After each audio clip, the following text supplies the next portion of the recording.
பாகிஸ்தானின் ராணுவ தலைமை தளபதியான அசிமுனிர் நாட்டின் முதல் சீஃப் ஆஃப் டிஃபென்ஸ் போர்சஸாக பொறுப்பேற்றுக் கொண்டதைத் தொடர்ந்து அந்நாட்டு ராணுவத்தின் அதிகாரம் புதிய உச்சத்திற்கு சென்றுள்ளது. பாகிஸ்தானின் அரசியலமைப்பில் மேற்கொள்ளப்பட்ட சர்ச்சைக்குரிய 27வது திருத்த சட்டத்தின் மூலம் இந்த பதவி உருவாக்கப்பட்டது. இந்த பதவியை ஏற்றதன் மூலம் அசிமுனிர் ராணுவம், கடற்படை மற்றும் விமானப்படையின் அனைத்து அதிகாரங்களையும் கொண்ட தலைவராக அடுத்த 5 ஆண்டுகளுக்கு நீடிப்பார் என தெரிவிக்கப்பட்டுள்ளது.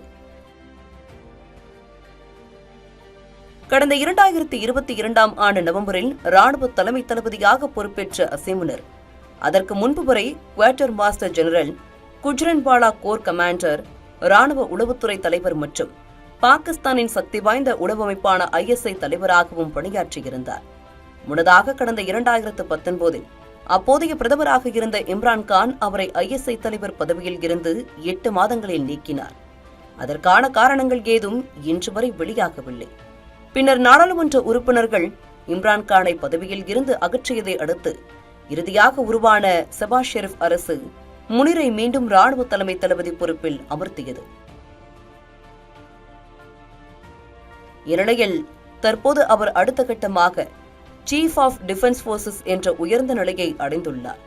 அந்நாட்டின் செனட் சபையில் கடந்த 1ஆம் தேதி நிறைவேற்றப்பட்ட இந்த 27வது சட்ட திருத்தம் முன்னாள் பிரதமர் ஜுல்பிகார் அலி புத்தோ கடந்த 1976இல் உருவாக்கிய joint chiefs of staff committee தலைவரின் பதவியை ரத்து செய்தது. கடந்த 1971ஆம் ஆண்டு நடந்த இந்தியா பாகிஸ்தான் போரில் அந்நாடு தோல்வியடைந்த பிறகு அந்த துறை உருவாக்கப்பட்டிருந்தது. அந்த பதவியில் இருந்த ஜெனரல் சாஹிர் சம்ஷாத் ஓய்வு பெற்ற நிலையில் பல தசாப்தங்களாக இருந்த அந்த அமைப்பு நிரந்தரமாக கலைக்கப்பட்டுள்ளது.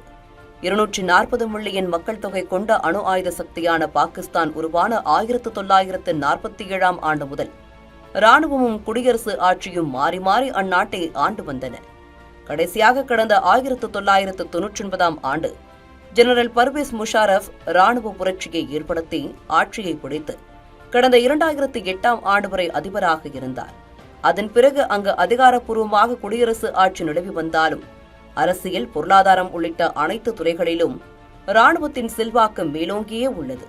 பாகிஸ்தானின் இந்த ஆட்சி முறையை பல ஆய்வாளர்கள் களப்பாட்சி என குறிப்பிட்டுள்ளனர்.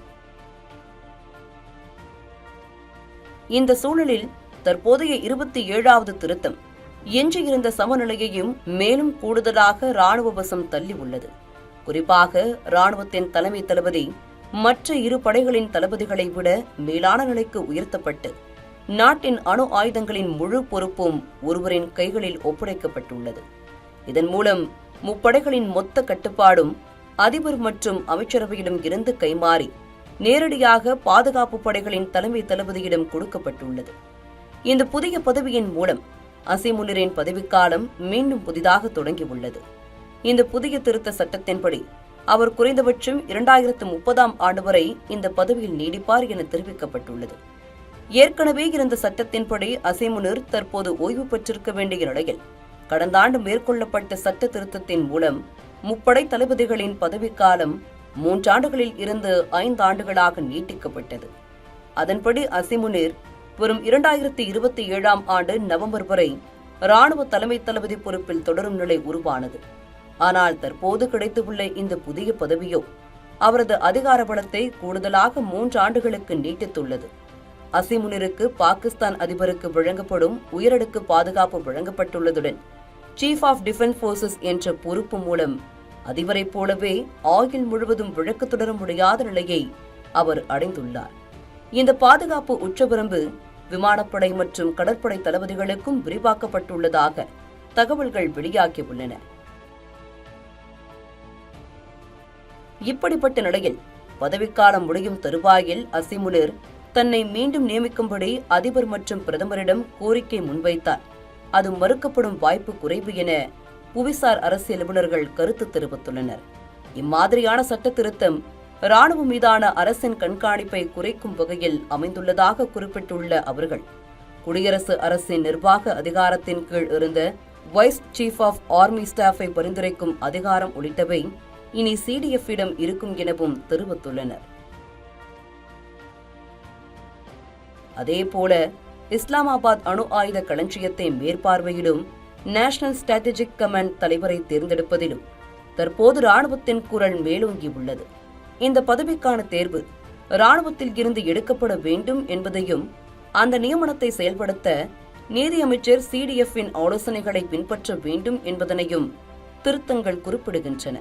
இந்நிலையில் CDF-ஆக பொறுப்பேற்றுள்ள அசிமுனிர் தற்போது பாகிஸ்தானில் மிகவும் சக்தி வாய்ந்த மனிதராகிவிட்டதாக ஓய்வு பெற்ற லெப்டினன்ட் ஜெனரல் மற்றும் பாதுகாப்பு ஆய்வாளரான நயீம் காலித் தெரிவித்துள்ளார். அரசியல் தலைவர்களே அவரை இத்தனை சக்தி வாய்ந்த நபராக மாற்றியுள்ளதாக கருத்து தெரிவித்துள்ள அவர், தங்கள் குறுகிய கால நலனுக்காக அவர்கள் பாகிஸ்தானின் நீண்டகால நலனை பணயம் வைத்து விட்டதாகவும் விமர்சித்துள்ளார்.